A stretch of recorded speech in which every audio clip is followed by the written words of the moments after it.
Welcome back, folks, to World of Warships Legends. I'm Soopa-Dave, and today we are in the Tier 6 Hardi, the French Tech Tree Cruiser.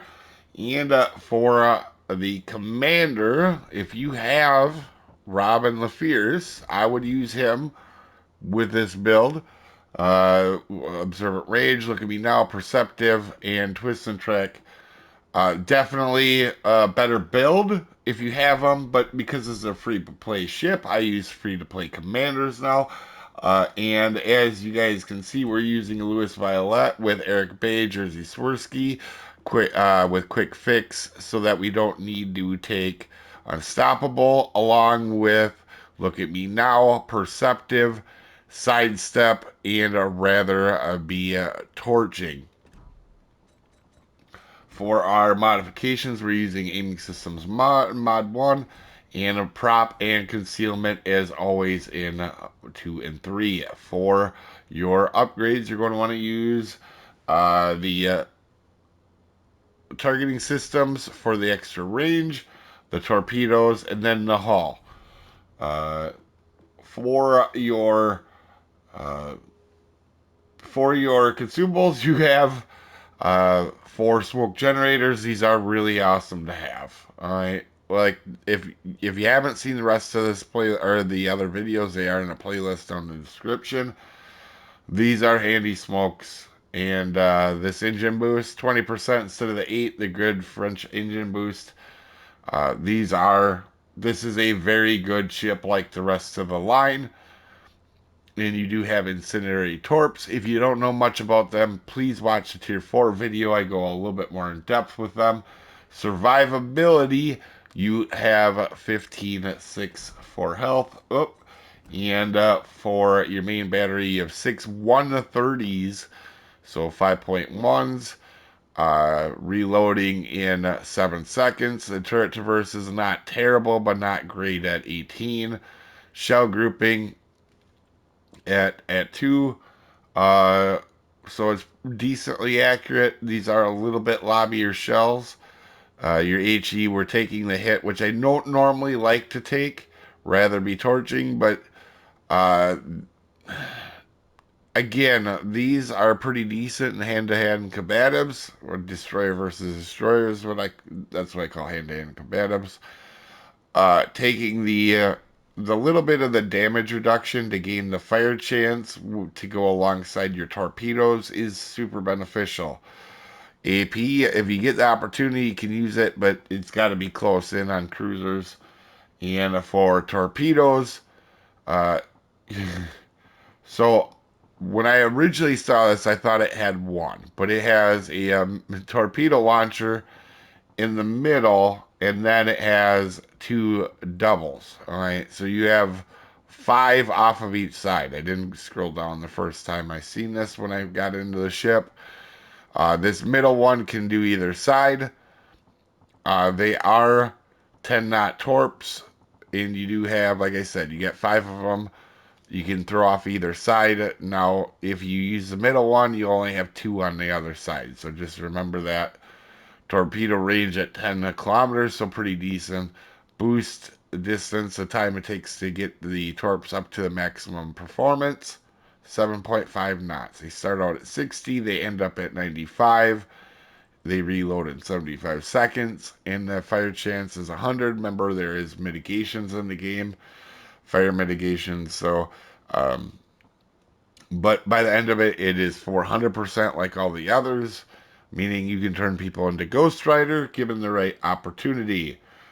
Uh, Torpedo damage isn't great, but what you can get with the fires and floodings, because they do still get floodings, is pretty good, right? So, again, if played correctly, these can be wither machines. AA defense is a little bit better than the other ships in the line that we've seen so far, but it's not good, guys. I mean, you might shoot down a couple planes, but it's not ideal. Maneuverability, 37 knots, so not extremely fast, but remember you have that crazy engine boost, the French engine boost, with a decent turning circle and decent rudder. 5 kilometer detectability, so you are very sneaky. The As you can see here, only a couple matches in it. Haven't shot down many planes, obviously. Carriers, again, with this line, if you get a carrier focused on you, there's not a whole lot you can do about it. Armor, as you guys can see, it's a destroyer. It doesn't have any. Don't take any unnecessary shots when you don't need to. As we start the match, it's disclaimer time. This is a beginner's video meant to help people new to the ship or new to the game. This is not meant for professional gamers that know everything there is to know about everything in the universe. There are multiple ways to play and build this ship, and I am an above average player. Not the world's best. I make mistakes. You may see one in this match. You didn't come here for pronunciations. I'm as good as anybody at slaughtering beautiful languages all the time. With that out of the way, we're in Trident. We have a Tashkent next to us, and I'm gonna get a very quick understanding how helpful this teammate's gonna be very quickly in this match. We get close to ACAP. I'm thinking, okay, we're gonna maul people. Then they do this. This is on max range torpedoes out. All in a line. Oh man. What? We do get free smoke from it. So I know right away that destroyer player, not a great one. So we're going to use the smoke though to launch some torpedoes, angle ourselves to where we know the destroyer is, and then the destroyer gets spotted. And we are going to go ahead and start taking out the destroyer here. Now, again, we're located, so we want to make sure we can win this fight, right? We're in the smoke right now. We're going to get some free shots on him. He's going to go dark. And then again here, we're going to start to head out of the smoke here. And we do get a torpedo hit on somebody over there. We're guessing it was like Florida. So we know that we're going to have a fire available to get on somebody here in a minute if we get the opportunity. And we're going to take a shot clearly in the smoke, but for some reason I still get spotted. I have no idea how that happens. Obviously that destroyer right there or behind us, but I couldn't have been in smoke firing penalty range for him. I'm not sure what was going on there, but we were located and our destroyer was sitting behind the island, so we want to make sure we win that fight. We get ready to help on the mast, but he goes down, and I didn't, up until this point, I didn't know where the other destroyer was. I didn't know that he was spotted outside of the sea cap. I was not paying attention to that, so I was thinking, okay, make sure we win this fight against Fen Yang, because we're not probably going to have much help. Then our destroyer actually does spot him. We're going to go ahead and try to help out, kill out Fen Yang. We see we're locating someone to the right, so we know the destroyer's over there. We're going to start backing up a little bit, so we're not putting ourselves in a terrible position against this other destroyer. And based on where the shells are coming, we're okay, right? So I'm not too worried about it, and we have a destroyer off to our right as well helping. We're going to go ahead and finish off this Fen Yang. And then we're going to turn our attention to the other destroyer, but he's sitting in smoke. So we're going to go ahead and just use this opportunity to murder his battleship, so there's less to shoot at us when we get into a fight. And you can see Florida is pushing, Iowa is pushing over here as well. We're spotted. I actually have no idea how we were spotted there, because I don't know how you get out detected in that case. I didn't even know that could be possible. You must be using a ridiculous, like a crazy build to get under 5 in the summers. That being said, I'm not located, meaning I am not scared of this guy at all. And I'm not trying to be rude to this player, but if you're not taking the perceptive or twist and track perk to know where the nearest person is to you, 9 times out of 10, that is not a great player or a not of aggressive player. So in the meantime, we're gonna make this fight less fair. We're gonna try to get rid of his battleships here. We have spotting. Obviously, our teammates are spotting. So I'm not hurting anything going in the smoke. Don't just sit in smoke and farm battleships if it's not the correct thing to do, right? This destroyer is no threat to us right now. Alright, as you can see, that we angled ourselves over to where he was, so we're not scared of the torps. This Florida is coming in, and we get a fire. And obviously with these ships, you have a good fire chance, so time to murder Florida, the best of our ability. Whereas this destroyer could have pushed in, saved his team, or helped save his team. Although, to be fair, this Florida charging in like that, not an ideal situation when there's 2 destroyers here. And we're going to go ahead and come out and then not get wrecked by a Florida because there's enough guns there to make it hurt. Our black does end up taking them down. And now we want to go to war with the destroyer that's here, who has now put himself back in the cap. And there we go.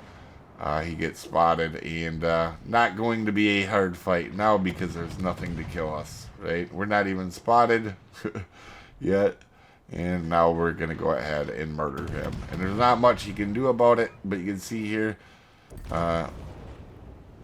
we definitely helped take down destroyers, and now we're gonna get the cap. And this match is already almost over. As quick as that was, and we really helped get rid of a lot of people. We're just gonna push up, try to damage farm now, and that's what this ship can excel at. When you get rid of destroyers, you can absolutely, when you get rid of all the destroyers, go ahead and start damage farming and have fun, because this ship really does well at it, and this whole line does well at it, to be honest with you. So we're gonna go ahead and just start shooting at Hepper, and we're gonna make sure we get the cap just for the free bonus, and we have a smoke to use. So we're gonna get the XP. And then we're going to go ahead and move up here. Now that we got the cap, I'm not too worried. I got most of my health. There's only 2 ships left, one of them being a carrier. We're going to go ahead and just charge straight forward. This line in particular, guys, a lot of fun. And it's not a hard line to play, but it's a line that you don't want to be shy in, right? Like, you don't want to play this, I don't know. I feel like this isn't best played as he gets a pretty solid hit on us. I don't feel like it's best played like a Japanese line where you're a little bit more cautious. But anyway, our carrier has been kind of spotted where he was last location, so we know where the carrier is. And yet again, in this line, we get to maul a carrier. Well, try to anyway. At this range, these shells are lofty, and we're just out of range because he's backing up. We're doing our best to try to. And honestly, these shells, having the distance like this is actually nice, because we couldn't have been started shooting earlier.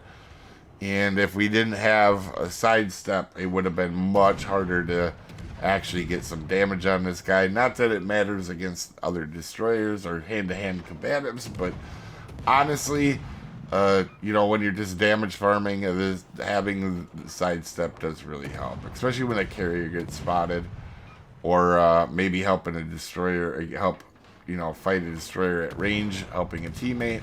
Not that I would recommend that all the time, but if the opportunity presents itself. Again, we're just gonna farm this guy the best we can. Obviously, match is over. Their team just did not. There was nobody had a good game on their match. In fact, that Fen Yang that we murdered very young is actually going to be top of their leaderboard as we get our helping hand, because we couldn't, for some reason, get many kills, obviously. But top of the leaderboard, almost a 3K base game, pretty similar to my other results in these ships, but helped our team win. Anyway, you guys have a super wonderful day, and I will see you folks next time.